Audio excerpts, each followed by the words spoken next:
کیا رضوان من اللہ اس کی تلاش میں ہیں یا صرف اور صرف متاع دنیا اس کی محبت میں سرگرداں پھر رہے ہیں؟ وہ یہ متقین کون سے لوگ ہیں؟ الذین یقولون، یہ وہ لوگ ہیں جو کہتے ہیں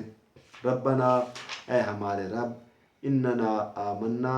بے شک ہم ایمان لائے، فاغفر لنا ذنوبنا، تو معاف فرما دے ہمارے لیے ہمارے گناہوں کو،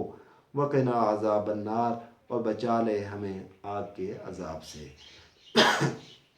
الصابرین والصادقین والقانتین والمنفقین والمستغفرین بالاسحار۔ آیت نمبر 17 میں ہے کہ الصابرین صبر کرنے والے ہیں مصیبتوں میں، والصادقین سچ بولنے والے ہیں ہر حالت میں، تکیہ بازی سے کام نہیں لیتے ہیں، والقانتین اور عاجزی کرنے والے ہیں، والمنفقین اور خرچ کرنے والے ہیں راہ خدا میں، والمستغفرین بالاسحار اور سحری کے وقت اپنے گناہوں کی معافی مانگنے والے ہیں۔ تو اگلی آیت مبارکہ میں ہے شہد اللہ انہ لا الہ الا ہو، شہادت دی اللہ نے اس بات کی کہ بے شک نہیں کوئی خدا سوائے اس کے، والملائکۃ اور یہی گواہی دی فرشتوں نے، واولو العلم اور اہل علم نے، قائما بالقسط کہ وہ یہ بھی گواہی دی کہ قائم فرمانے والا ہے عدل و انصاف کو، لا الہ الا هو العزیز الحکیم، لا الہ نہیں کوئی معبود، الا سوائے، هو العزیز الحکیم اس کے جو وہ عزیز غالب ہے، الحکیم حکمت والا ہے۔ تو یہاں اللہ تعالیٰ نے گواہی دی کہ اس کے سوا کوئی معبود نہیں، دنیا کی سب سے بڑی صداقت کی گواہی یہ ہے، فرشتوں نے بھی گواہی دی، تو ساتھ جو ہے اولو العلم ان کو بھی ذکر کر دیا گیا کہ انہوں نے بھی گواہی دی کہ اللہ کے سوا کوئی معبود نہیں، قائما بالقسط وہ قائم فرمانے والا ہے عدل کو۔ تو قائما بالقسط اس کا تعلق اس طریقے سے بھی ہے کہ شاہد اللہ اللہ کو حال قرار دیا جائے، اور قائما بالقسط کو اس کا ذوالحال کا حال قرار دیا جائے، تو پھر مفہوم یہ ہوگا کہ اللہ جو کہ عدل کو قائم فرمانے والا ہے اس نے گواہی دی کہ اس کے سوا کوئی معبود نہیں، اور ملائکہ نے اور اولو العلم نے گواہی دی۔ تو اس کا یہ بھی ہو سکتا ہے کہ لا الہ الا ہو میں ہوا کو ذوالحال قرار دیا جائے اور قائما بالقسط کو اس سے حال قرار دیا جائے، تو اس صورت میں مشہود بھی ہی کہ یہ جو حال بن رہا ہوگا کہ اللہ نے گواہی دی کہ انہ لا الہ الا ہو کہ نہیں کوئی معبود سوائے اس کے، اس حال میں کہ اللہ کی ذات عدل کو قائم فرمانے والی ہے، اس کی اللہ نے گواہی دی، اور ملائکہ نے اور اہل علم لوگوں نے۔ تو اگلی آیت مبارکہ ہے 19 نمبر، ان الدین عند اللہ الاسلام وما اختلف الذین اوتوا الکتاب الا من بعد ما جاءهم العلم بغیا بینہم ومن یکفر بآیات اللہ فإن اللہ سریع الحساب۔ ان الدین عند اللہ الاسلام، بے شک دین اللہ تعالیٰ کے نزدیک صرف اسلام ہی ہے، اللہ کے نزدیک مقبول دین صرف اسلام ہی ہے۔ اسلام اس بات کا تقاضا کرتا ہے کہ اللہ کو وحدہ لا شریک مانا جائے، اللہ کی نازل کردہ کتابوں کے اوپر ایمان لایا جائے، اللہ کے رسولوں پر ایمان لایا جائے۔ تو اللہ کے نزدیک مقبول دین صرف اور صرف اسلام ہی ہے۔ کوئی اللہ کی نازل کردہ کتاب کو تسلیم نہ کرے، قرآن پاک کو، تو کہے کہ میں اس طریقے سے بچ جاؤں گا تو میرا یہ دین مقبول ہو جائے گا، یہ بات درست نہیں۔ رسول اللہ صلی اللہ علیہ وسلم پر ایمان نہ لائے اور کہے کہ میں تورات و زبور کو مانتا ہوں، انجیل کو مانتا ہوں، تو وہ بھی بات قابل قبول نہیں ہوگی۔ اور وَمَا اخْتَلَفَ الَّذِينَ اور نہیں جھگڑا کیا ان لوگوں نے، الَّذِينَ اوتوا الکتاب جن کو دی گئی کتاب، الا من بعد جاءہم العلم مگر بعد اس کے کہ آ گیا ان کے پاس صحیح علم، بغیا بینہم مگر وجہ یہ تھی کہ بہمی حسد کی وجہ سے تھا۔ تو یعنی یہ جو مختلف فرقے آپ کو نظر آ رہے ہیں یہ اس وجہ سے نہیں کہ لا علمی ہے، بلکہ انہیں الا من بعد ما جاءہم العلم یہ اس وجہ سے جھگڑا ہے کہ ان کے پاس علم آ گیا ہے، بغیا بینہم آپس میں حسد کی وجہ سے یہ ایسا ہوا۔ ومن یکفر بآیات اللہ اور جو انکار کرتا ہے اللہ کی آیتوں کا، فإن اللہ سریع الحساب تو بے شک اللہ تعالیٰ بہت جلد حساب لینے والا ہے۔ فَإِنْ حَاجُّوكَ اگلی آیت پہ 20 نمبر، فَإِنْ حَاجُّوكَ پھر اب اگر اب بھی حاجو کا وہ جھگڑا کریں آپ سے، فقل اسلمت وجہی للہ ومن اتبعن، تو آپ کہہ دیجئے اسلم تو میں نے جھکا دیا وجہیہ اپنا سر، للہ اللہ کے سامنے، ومن اتبعنے اور جنہوں نے میری پیروی کی۔ ہم لوگ اللہ کے حکم کے سامنے سرنگو ہیں، تم لوگ ہٹ دھرمی پر ضد پر تلے ہوئے ہو تو تمہاری مرضی ہے۔ وَقُلْ لِلَّذِينَ أُوتُوا الْكِتَابَ وَالْأُمِّيِّينَ أَأَسْلَمْتُمْ، وَقُلْ اور فرما دیجئے، لِلَّذِينَ أُوتُوا الْكِتَابَ ان لوگوں سے جن کو کتاب دی گئی، وَالْأُمِّيِّينَ اور ان پڑھوں سے، أَأَسْلَمْتُمْ کہ کیا تم اسلام لائے؟ فَإِنْ أَسْلَمُوا پس اگر وہ اسلام لے آئیں، فَقَدْ اهْتَدَوْا تو وہ ہدایت پا گئے۔ وَإِنْ تَوَلَّوْا اور اگر منہ پھیر لیں، فَإِنَّمَا عَلَيْكَ الْبَلَاغُ تو آپ کی ذمہ تھا کہ آپ پیغام پہنچا دیں جو آپ نے پہنچا دیا۔ واللہ بصیر بالعباد اور اللہ خوب دیکھنے والا ہے